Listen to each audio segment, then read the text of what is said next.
Deus reservou para trazer a mensagem do Senhor nessa noite o servo dele, reverendo Roberto Brasileiro, presidente do Supremo Concílio da Igreja Presbiteriana do Brasil. Nós louvamos a Deus por sua estadia entre nós, ele estará aqui conosco. Amanhã a gente tem um café da manhã com as lideranças da região, lá na primeira igreja. À noite ele estará também trazendo a mensagem lá na segunda igreja presbiteriana de Juiz de Fora. Nós louvamos a Deus, por Deus o estar utilizando há décadas à frente desta igreja, trazendo a esta igreja paz e unidade. Então, reverendo Roberto, seja muito bem-vindo. Deus o use tremendamente entre nós. Queria convidar reverendo Jefferson para orar em favor do reverendo Roberto nessa oportunidade.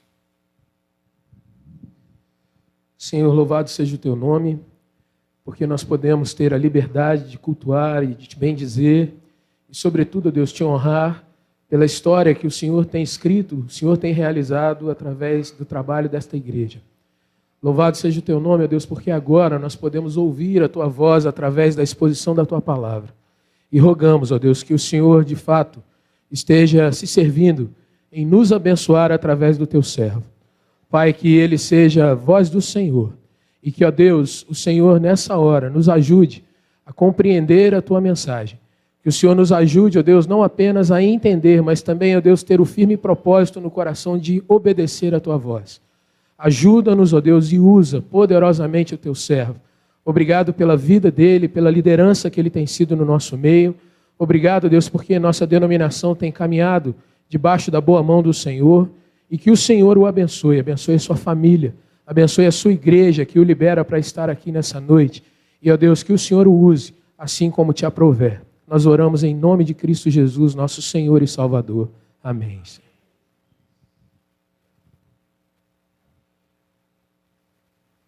Meus amados, eu gostaria primeiro de expressar a minha profunda gratidão à Quarta Igreja pelo convite, da pessoa do seu pastor, Pedro Valci, da pessoa do seu conselho, de uma forma muito especial, o vice-presidente do conselho que nos acompanhou no almoço de hoje, nos buscou também no aeroporto. Eu agradeço a bondade de vocês. Que Deus possa abençoá-los e sustentar a vida dessa igreja e o ministério dessa igreja. Quero cumprimentar também o presidente do Sínodo que está conosco, que é presbítero dessa igreja, o presbítero André. Que Deus esteja abençoando esse trabalho do Sínodo, que Deus esteja sustentando. Vendo o Ângelo, que é o nosso presidente do presbitério desta região, que Deus seja abençoando a Zona da Mata. Vendo Jefferson, que é o presbitério de Juiz de Fora, que Deus possa abençoá-lo. Que Deus esteja derramando bênçãos sobre cada um dos nossos queridos e amados irmãos em Cristo Jesus. É uma alegria muito grande para nós estarmos na Quarta Igreja e também saber que o reverendo Paulo é um dos cooperadores dessa igreja. A esposa se tornou membro da igreja, eu me alegrei muito com isso. Ela e o filho. Quando a gente chega, a gente pergunta todas as coisas. Essa é a obrigação da gente, saber todas as notícias. Vai perguntando sobre um, sobre o outro, e eu me alegrei muito com isso. Eu me alegro que a família já voltou à nossa Minas Gerais. O mineiro pode viajar para qualquer lugar, mas sempre quer retornar para a sua terra. Eu sou da região do Triângulo, ali do Alto Paranaíba. Estou na mesma igreja há 37 anos e há poucos dias já comuniquei à igreja que eu estou caminhando para a jubilação, porque os anos estão chegando e a gente precisa parar e continuar fazendo outras coisas. Mas depois de 37 anos na mesma igreja, o único pastor da igreja, a gente vai olhando as coisas, vai chegando um momento, já passei tantas experiências, tantas lutas, tantas batalhas, deixa outros assumirem o ministério e vamos continuar trabalhando em outras áreas que Deus tem para nós. Nós não paramos, nós continuamos. Então, louvo a Deus por estar com os irmãos, louvo a Deus por estar aqui nesta noite. O nosso texto de estudo desta noite é um texto muito interessante, colocado no Evangelho de Mateus. O Evangelho de Mateus, ele faz um resumo sobre o trabalho de Jesus Cristo, quando deixa bem claro que Jesus Cristo veio para ensinar, para curar e para proclamar o Evangelho. Mas dentro dessa temática de curar, proclamar e ensinar, nós encontramos no capítulo 8 e o capítulo 9, são 10 milagres feitos por Jesus. E eu gostaria de estudar hoje o capítulo 8. Eu prometo um dia voltar aqui e estudarmos o capítulo 9. Se assim o pastor me convidar, o conselho me convidar. Mas eu quero estudar nessa noite o capítulo 8, para não ser muito demorado. Mas o capítulo 8 ele tem algumas questões básicas que me chamam profundamente a atenção, esse caminhar de Jesus com o seu povo. Jesus levou sobre si as nossas dores, as nossas enfermidades.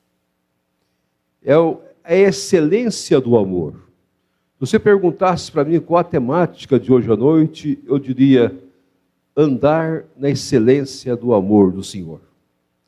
A igreja, ela existe para mostrar a excelência do amor do Senhor. Há muita confusão no mundo que nós vivemos, que algumas pessoas acham que a igreja existe para converter pessoas. Não. A igreja existe para congregar convertidos. Quem converte é o Espírito Santo. Quem traz as pessoas é o Espírito Santo. Nós temos um testemunho que nós temos a obrigação de dar na sociedade na qual nós estamos inseridos. E esse é o grande desafio para a igreja. E muitas vezes a igreja está perdendo essa oportunidade. A igreja está deixando de ser a voz profética do mundo, porque a igreja perdeu a razão de ser dela. E quando você lê os capítulos 8 e o capítulo 9, você descobre o que Jesus queria ensinar para a igreja, para a prática de nossas vidas, através das curas que ele fez, dos milagres que ele fez, nesses 2 capítulos. São 10, mas eu quero estudar os 5 primeiro, nesta hora. Capítulo 8 do Evangelho de Mateus. Leiamos o texto sagrado, vamos ler de forma alternada, assim todos participando e aprendendo com o Senhor. Ora, descendo ele do monte, grandes multidões o seguiram. E eis que um leproso, que se aproximaram, adorou, dizendo: Senhor, se quiseres, pode purificar. E Jesus, estendendo a mão, tocou-lhe, dizendo: Quero, fica limpo. E imediatamente ele ficou limpo da sua lepra. Disse então Jesus: Olha, não o digas a ninguém, mas vai mostrar-te ao sacerdote e fazer a oferta que Moisés ordenou, para servir de testemunho ao povo. Tendo Jesus entrado em Cafarnaum, apresentou-se-lhe um centurião, implorando: Senhor, o meu criado jaz em casa, de cama, paralítico, sofrendo horrivelmente. Jesus lhe disse: Eu irei curá-lo. Mas o centurião respondeu: Senhor, não sou digno de que entres em minha casa, mas apenas manda com uma palavra, e o meu rapaz será curado. Pois também sou homem sujeito à autoridade, tenho soldados às minhas ordens, e digo a este: vai, e ele vai, e a outro: vem, e ele vem, e o meu servo faz isto, e ele o faz. Ouvindo isso, admirou-se Jesus e disse aos que o seguiam: Em verdade vos afirmo, que nem mesmo em Israel achei fé como essa. Digo-vos que muitos virão do Oriente e do Ocidente e tomarão lugares à mesa com Abraão, Isaque e Jacó, do reino dos céus. Ao passo que os filhos do reino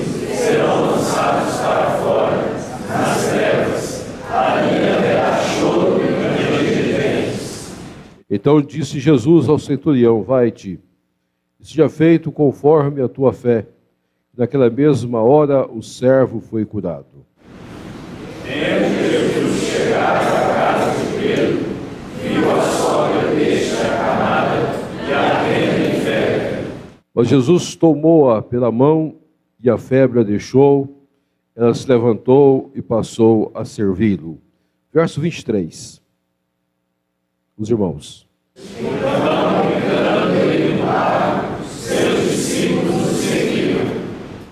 E eis que sobreveio ao mar uma grande tempestade, de sorte que o barco era varrido pelas ondas.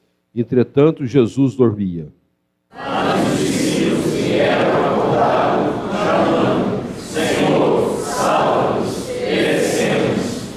Perguntou-lhe então Jesus: por que sois tímidos, homens de pequena fé? E levantando-se, repreendeu os ventos, o mar, e fez-se grande bonança. Maravilharam-se os homens, dizendo: quem é este que até os ventos e o mar lhe obedecem? Tendo ele chegado à outra margem, a terra dos Gadarenos, veio ao encontro dois endemoniados, saindo dentre os sepulcros, e a tal ponto furiosos que ninguém podia passar por aquele caminho. E eles se gritaram: que temos nós contigo, ó Filho de Deus? Vieste aqui atormentar os anjos do tempo. Ora, andava pastando não longe deles uma grande manada de porcos. Então os demônios lhe rogaram: se não despedes, manda-nos para a manada de porcos. Pois ide, ordenou-lhe Jesus. E eles saindo, passaram para os porcos, e eis que toda a manada se precipitou de espinhadeiro abaixo, para dentro do mar, e nas águas pereceram. Fugiram os porqueiros e, chegando à cidade, contaram todas essas coisas e o que aconteceram aos endemoniados. Então a cidade toda saiu para encontrar-se com Jesus, e, vendo-o, lhe rogaram que se retirasse da terra deles. O Pai fala conosco e ministra para nós nesta noite especial. De gratidão profunda ao Senhor pela história da igreja, por essa igreja que presta o serviço a esta comunidade, por essa igreja, ó Pai, que está a serviço do Senhor nessa cidade, e nós te louvamos por isso. Por essa igreja que tem visão missionária, que prepara jovens, enviando-os aos mais diferentes lugares, moços e moças, que consagra vidas ao Senhor, a serviço do Senhor. Nós te louvamos, ó Pai, pelo empenho desta igreja, na expansão do reino, pelos 50 anos de história, por esse momento tão especial, tão específico, tão belo na vida desta igreja, que é a história de cada irmão, história de cada irmã, que aqui vive, para a glória, para a honra e louvor do teu nome. E em nome do teu Filho Jesus é que nós oramos. Amém. Amém. Meus amados, eu gostaria que você pudesse, nesta hora, olhar para esse texto de uma maneira que nós muitas vezes não temos olhado. Olhar pelo sentido que ele traz para nós. E olhar para a igreja do seu ministério como expressão de amor, como Jesus Cristo assim esteve na terra, e assim deixou para nós bem claro que nós somos uma igreja que temos a obrigação de mostrar ao mundo uma visão diferenciada de todas as coisas. É pena que nós temos perdido esse âmbito nosso, essa visão nossa, e como reformado que nós somos, nós muitas vezes nos preocupamos com algumas doutrinas, mas temos deixado de lado a prática, o dia a dia, do testemunho, da presença da igreja no mundo em que nós vivemos. E a igreja está perdendo a sua relevância, está se tornando comum, está se tornando simplesmente um lugar de pessoas que estão em busca de bênçãos, não um lugar de pessoas que estão preparadas para servir a comunidade. E eu louvo a Deus porque, ouvindo sobre esta igreja, eu tenho ouvido muitas coisas interessantes sobre a história de jovens, adolescentes, que aqui vieram, foram congregados aqui, receberam o apoio, estudaram, foram para seus lugares de origem, estão servindo, estão trabalhando, porque encontraram aqui, no período que estavam estudando, todo o carinho, toda a proteção e todo o amor da igreja. O texto que nós temos, irmãos, começa dizendo que Jesus estava descendo do monte. Havia ensinado, havia falado ao grande sermão do monte, o grande sermão transformador sobre todas as coisas. Havia falado sobre o perdão, havia falado sobre justiça, havia demonstrado aos homens que, de fato, devemos ter uma vida quebrantada diante dele, uma vida de louvor, de adoração e de glória perante ele. Agora descia do monte. Ao descer do monte, Jesus encontra-se com uma realidade. Encontra-se com um leproso. O leproso naquela época era um pária da sociedade. Era alguém que não poderia ser tocado, alguém que não poderia ser ouvido, alguém que deveria ficar longe, separado de todos. E o texto sagrado deixa bem claro a nós que, diferente de qualquer outra coisa, quando aquele leproso dirige-se a sua palavra ao Senhor Jesus Cristo, ele responde. E a resposta de Jesus Cristo não foi simplesmente um ato de falar, mas um ato de tocar. É interessante você olhar para esse aspecto. O verso de número 3 diz, estendendo a mão, tocou-lhe, dizendo, quero, fique limpo. Ali estava um papel da igreja, e possivelmente seja uma das coisas mais lindas que a igreja desempenha na sociedade. A igreja veio para trazer a inclusão das pessoas do seu meio, principalmente os párias, aqueles que não têm lugar nenhum, os pecadores. A igreja não é o lugar dos santos, a igreja é o lugar dos pecadores. Todos nós somos pecadores. E Deus, pela sua graça e pelo seu poder, tocou em nós, e o Espírito Santo atuou nas nossas vidas para que nós fôssemos incluídos, introduzidos no corpo de Cristo Jesus, a sua igreja. É a grande expressão de amor. E nós muitas vezes temos perdido isso. Há poucos dias eu estava lendo uma reportagem em que o autor levanta a seguinte pergunta: a igreja dos nossos dias ainda há lugar para pecadores ou a igreja excelentista? Nós muitas vezes estamos perdendo essa capacidade de abrir as portas, de mostrar ao mundo que as pessoas que vêm à igreja são para ser introduzidas, tomadas por nós, tocadas por nós, recebidas com alegria por nós, porque o Espírito Santo de Deus as traz a nós, como um dia o Espírito do Senhor nos trouxe à sua casa. Nós só estamos aqui, meus amados, não por mérito nosso, não por desejo nosso, não por querer nosso, mas pela perseverança do próprio Senhor por nós. Deus que persevera por nós é o Deus que nos segura, é o Deus que nos incluiu no corpo de Cristo, elegendo-nos no passado, convertendo-nos no presente, mas nos justificando na cruz do Calvário, em Cristo Jesus, o nosso Senhor. Nós somos igreja. A nossa gratidão não é porque nós fizemos alguma coisa para recebermos qualquer coisa. Nós não temos mérito nenhum. Uma das coisas que mais me alegra em João Calvino é que João Calvino tinha a convicção exata que ele era simplesmente nada. Por isso que a ênfase principal do ministério de João Calvino foi deixar bem claro que o homem nada é, se não for a graça de Deus. Nós somos o que nós somos pela graça. E é assim que Paulo fala em 1 Coríntios capítulo 15, quando ele deixou bem claro que o que nós somos é a graça de Deus que fez de nós o que somos. Nós somos incluídos.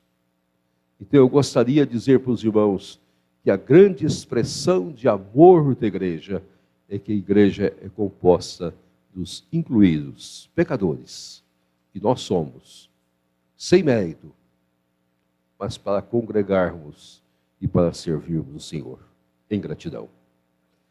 E se nós continuarmos o texto, nós vamos encontrar agora o Senhor. Se nós lermos sobre a escravidão, nós vamos ver que esse senhor tinha seus escravos, e o escravo nada valia naquela época, não tinha valor nenhum. Há um livro que foi publicado há poucos dias, que eu gostaria que todos lessem, o livro do Laurentino, que faz uma análise sobre a escravidão, muito interessante. E ele faz uma análise muito bem feita, mostrando que a escravidão foi praticada em todos os povos, e relata muito bem que o escravo não valia mais que uma moeda. Um animal, um cavalo, poderia ser olhado como 10 escravos ou 12 escravos em alguns mercados. Valor tão ínfimo, tão pequeno, sem nenhum valor. Mas ali estava um homem que olhou para o seu criado. E a pergunta que eu tenho feito a mim mesmo, que há muitas curas que não estão relatadas nas Escrituras Sagradas. Se os irmãos olharem o verso 16, irão compreender que muitas curas, muitas coisas que o Senhor fez, que Ele não relata. Muitos endemoniados, o Senhor curou a todos que estavam doentes, e não relata. E agora faz questão de relatar este episódio. Alguns têm levantado que a razão da narração desse episódio é por causa da fé desse centurião, desse comandante. Mas eu creio que é uma coisa mais profunda que nos ensina a igreja. Alguma coisa que toca muito mais em nós, como pessoas que nós somos.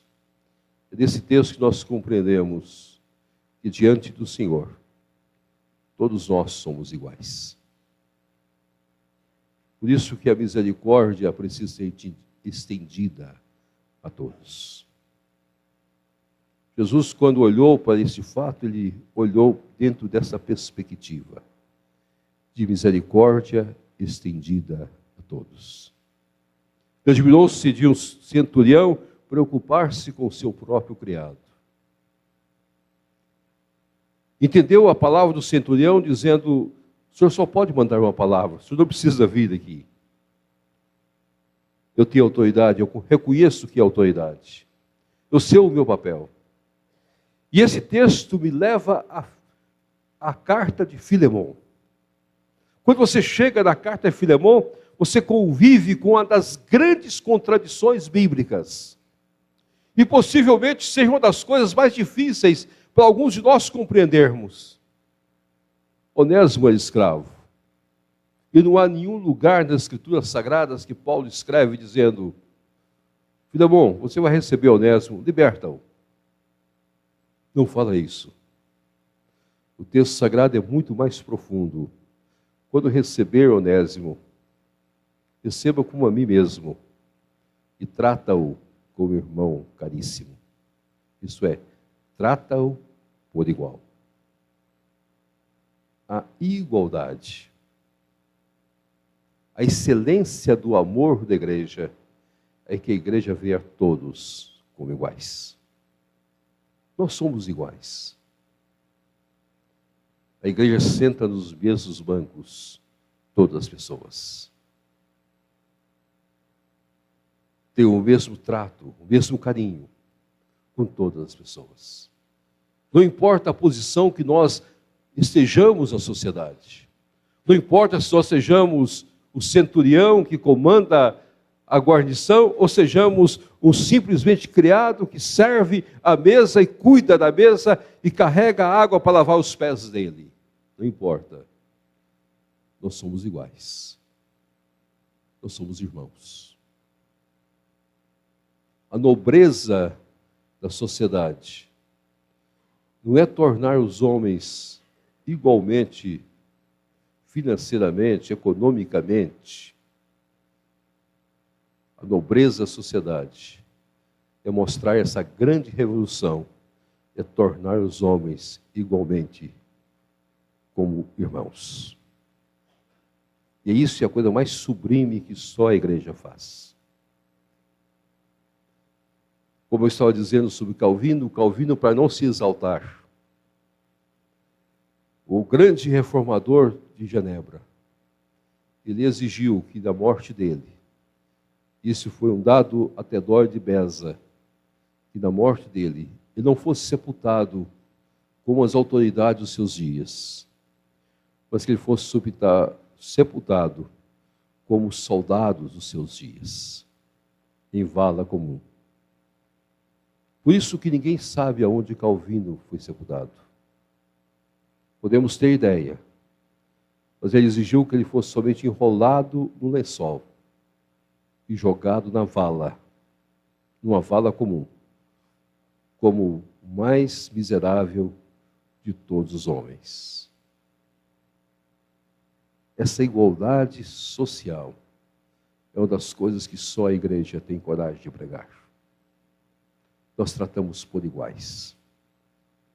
Não tratamos com diferença.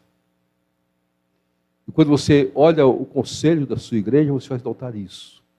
Diferentes lugares, diferentes posições, não importa se você é doutor, pós-doutor, ou você é simplesmente um homem simples. No conselho você é tratado por igual. É isso que faz da igreja ser igreja. É isso que faz a igreja ter relacionamento, ter amor um para com o outro. Nós nos abraçamos como irmãos caríssimos. Era a volta de Onésimo. Não precisava pedir a libertação para Onésimo, porque ele deveria ser tratado como irmão caríssimo. Você não vai encontrar na Bíblia Sagrada nenhum tratado de libertação de escravos. Você vai encontrar na Bíblia Sagrada um tratado que mostra a igualdade das pessoas, que é muito mais profundo do que qualquer outra palavra nas nossas vidas. Mas é uma terceira parábola, uma terceira história, a terceira cura feita por Jesus nesse texto, quando ele chegou à casa de Pedro. Chegou à casa de Pedro, uma casa simples. Pedro era pescador.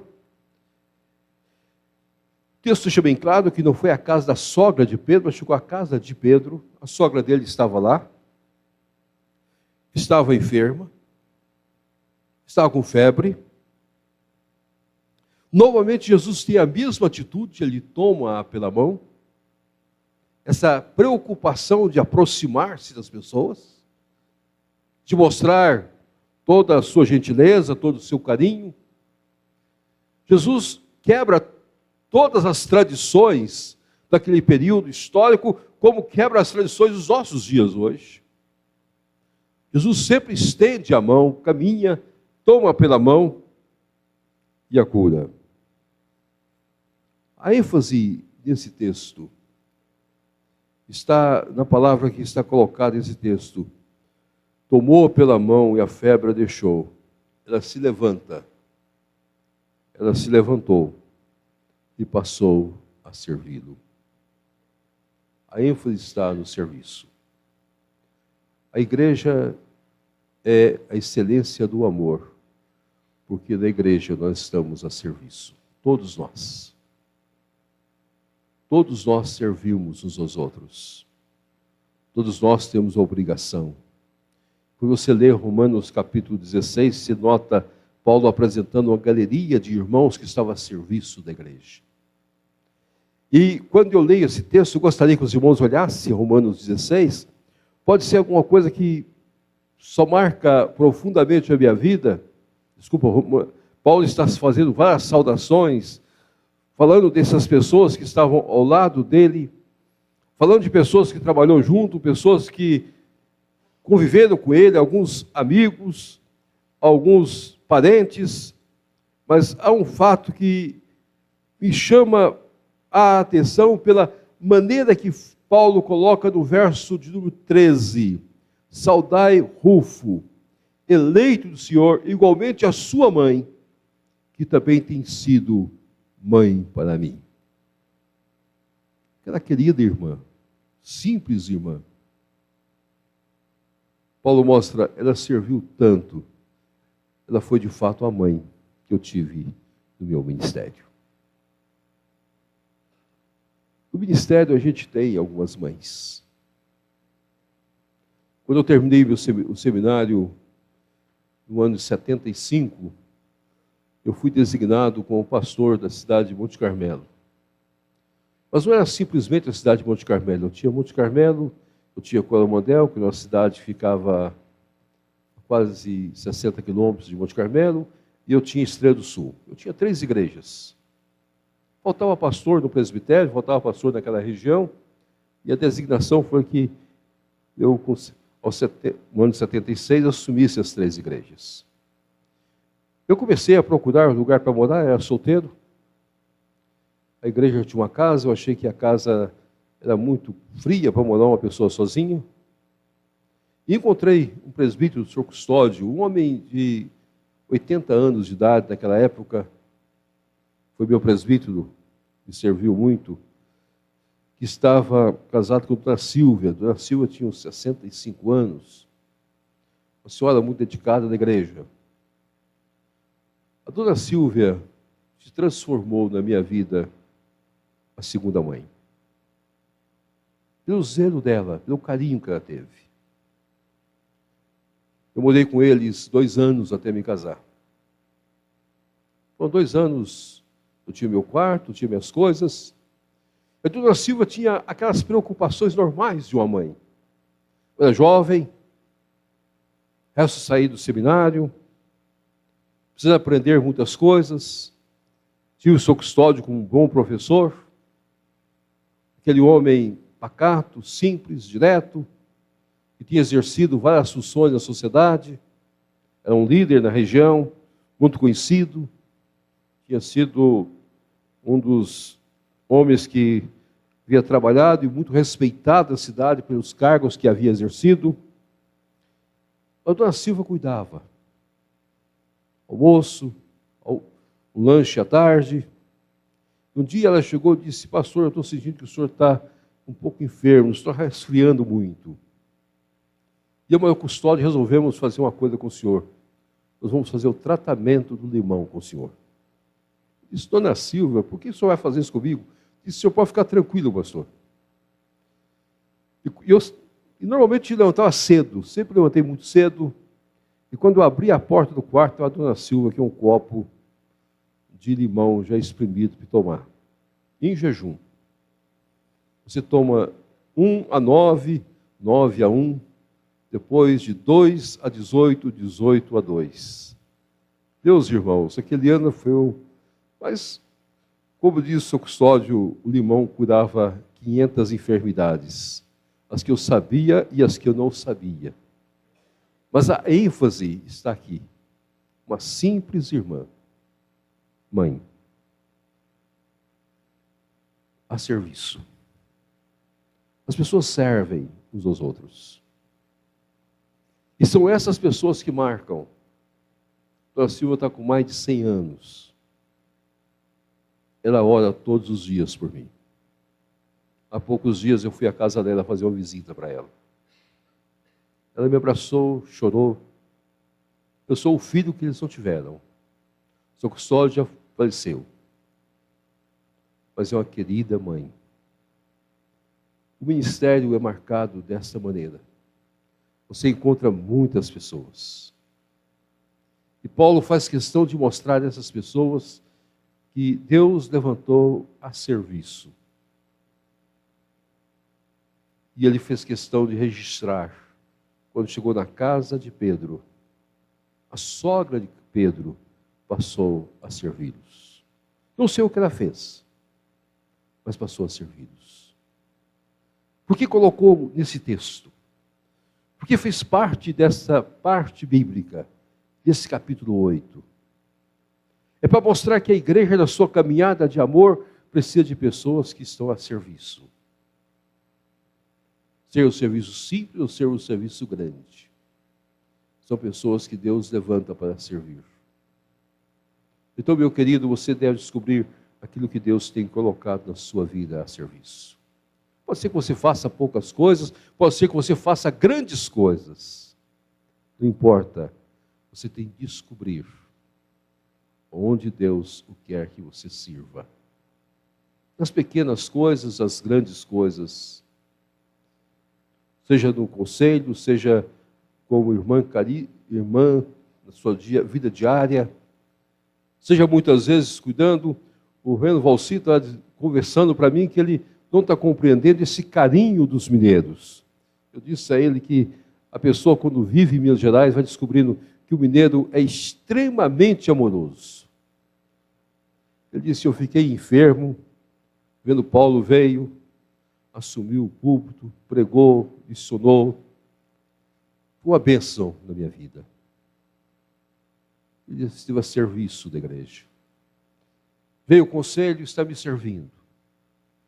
E muitas vezes eu estou sendo cercado de tanto carinho que eu nem compreendo muitas vezes. Ser pastor é isso, ser igreja é isso. É uma experiência de amor a serviço. São 50 anos que essa igreja existe. Quantos jovens, nós ouvimos o testemunho da nossa irmã, que dizendo que chegou aqui há 25 anos atrás. Saiu de Belmirim, veio para cá para estudar, e a igreja a acolheu. Aqui Deus permitiu que ela buscasse o esposo. Deus tocou no coração do esposo, ele veio para a igreja, converteu, e é bênção hoje do Senhor. Estão servindo a Deus, é a sua igreja. É isso que é igreja. Não é simplesmente um lugar que nós chegamos, sentamos e voltamos para casa.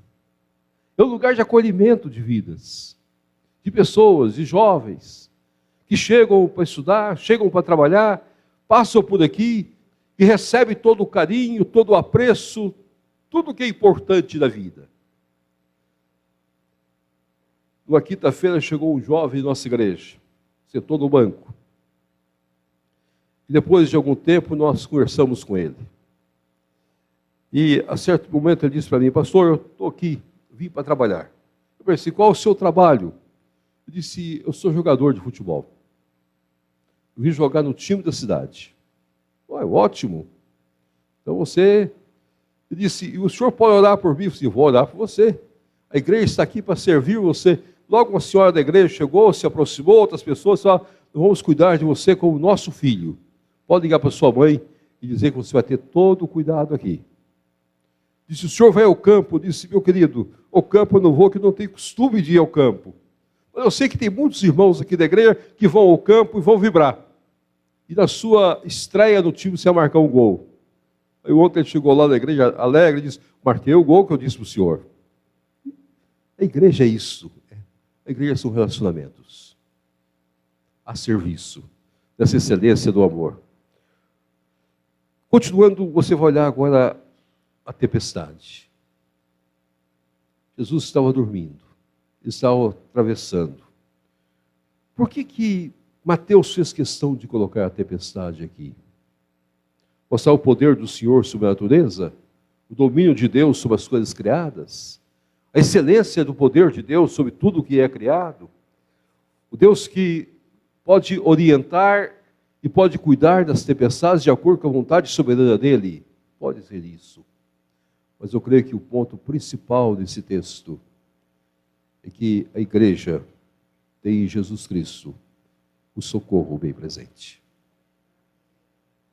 É o socorro bem presente, porque nossa fé muitas vezes é tão tímida, é tão pequena. Por isso, uma das coisas mais lindas dos livros de Salmos é saber que o Senhor está presente. E que nós podemos passar por momentos difíceis, mas o Senhor estende a sua mão. E Ele segura as nossas vidas. Ele não é simplesmente essa igreja como expressão de amor, está mostrando que Deus socorre o seu povo. E você vai encontrar também socorro na igreja, onde você pode chorar com os irmãos e você pode se alegrar com os irmãos. Você pode abrir seu coração, que vai estar sempre alguém pronto a te ouvir. Isso que faz da igreja ser algo diferente. mostra a importância da igreja neste mundo. Ela não é uma associação qualquer. Ela não é uma organização qualquer. Ela não é um clube no qual nós estamos associados e que nós pagamos uma mensalidade para estar nesse clube. Não. A igreja é o lugar onde eu e você abrimos nosso coração, somos consolados, somos cuidados e experimentamos muitas vezes os milagres de Deus. A igreja presbiteriana não fala tanto dos milagres, mas se nós fôssemos falar dos nossos milagres, nós teríamos tanta coisa a contar. Tantas coisas maravilhosas que o nosso Deus tem feito por nós. Tanta maneira que Deus foi tocando as nossas vidas e atuando as nossas vidas para marcar profundamente o nosso viver como igreja. Essa expressão de amor. Há 50 anos a igreja está aqui, fazendo sentido, socorrendo vidas. Aqui eu posso orar a Deus. Eu posso entrar e dizer para o Senhor todas as coisas. Eu sei que o Senhor é o meu pastor, é o meu Salvador. Mas mais do que todas as coisas, eu sei que eu vou andar pelo vale da sombra da morte e não vou temer mal algum, porque o Senhor está comigo. A tua vara e o teu cajado me consolam. Ele me prepara uma mesa na presença dos meus adversários, Ele unge a minha cabeça com óleo e com seu cálice me transforma. É isso que é estar em Deus. É muito mais do que simplesmente olhar todas as coisas. É saber que na igreja, como expressão de amor, o Senhor nos socorre. Deus, pela sua graça que inclui a inclusão dos pecadores na igreja. Todos nós somos incluídos. Pela sua graça nos tornamos iguais. A igualdade de irmãos, mais profunda de qualquer outra coisa, o serviço que nós prestamos e o socorro que Deus atua nas nossas vidas. E termina esse texto sagrado nos levando à cura de 2 endemoniados gadarenos. Há uma contradição também nesse texto sagrado, que muitas vezes leva-nos a perguntar por que Jesus mandou que os demônios entrassem nos porcos, depois de libertar aqueles 2.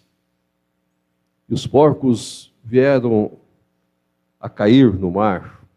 Por que Jesus permitiu tal coisa? Jesus permitiu para mostrar que o mundo que jaz no maligno, jaz também no materialismo. A igreja não é um primado do materialismo. Nós vivemos uma época que está invertendo as coisas. E essa tem sido a grande preocupação da Igreja Presbiteriana do Brasil. Deixar bem claro que nós somos uma igreja que não olhamos para os recursos financeiros. Não pautamos nossas vidas para vendas de bênçãos nem troca de bênçãos. Não pautamos nosso ministério para negociar presentes ou privilégios para qualquer pessoa. Nossa proposta única é o que o texto sagrado tem para nós. É mostrar que Deus nos liberta. Ele tem o inimigo sob as suas mãos. Não somos nós que nos libertamos. O Senhor entrou na toca do leão, amarrou, prendeu e nos libertou. É isso que nós somos. O inimigo não tem mais poder sobre as nossas vidas. Ele não pode tocar na vida dos crentes. Nós não precisamos pedir bênçãos especiais. E nem sair negociando bênçãos. E nem sair atemorizado pensando que o inimigo tem poder para fazer qualquer coisa contra nós. Não. Ele já está vencido.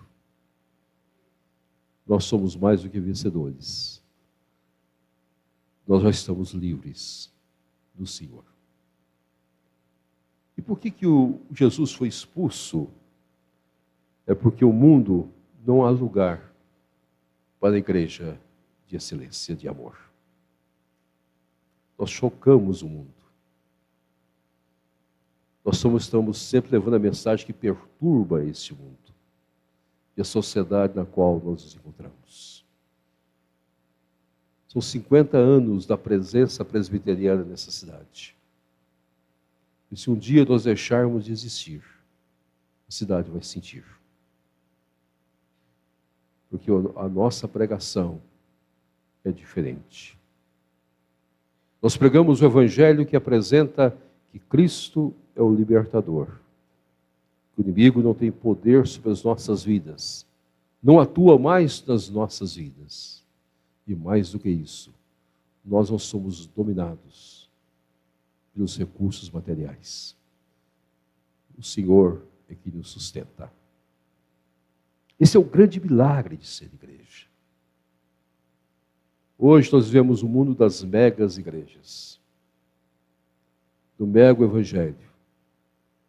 Vemos o mundo dos megas pecadores. Vemos o mundo da troca de bênçãos por recursos financeiros. E a igreja presbiteriana é uma proposta diferente. Ela tem uma proposta de amor. E eu gostaria que vocês pudessem manter isso como igreja. São 50 anos de gratidão a Deus por sermos a sua igreja. E que Deus abençoe. E que esse texto continue falando a sua vida como tem falado a minha vida nessa caminhada. Depois, em um dia, se Deus assim permitir, nós continuaremos o estudo no capítulo 9, vendo os outros 5 milagres que Jesus fez e como eles se relacionam à nossa caminhada. Essa caminhada de amor, de ser igreja. Que a graça do Senhor esteja sobre nós. Amém. Amém.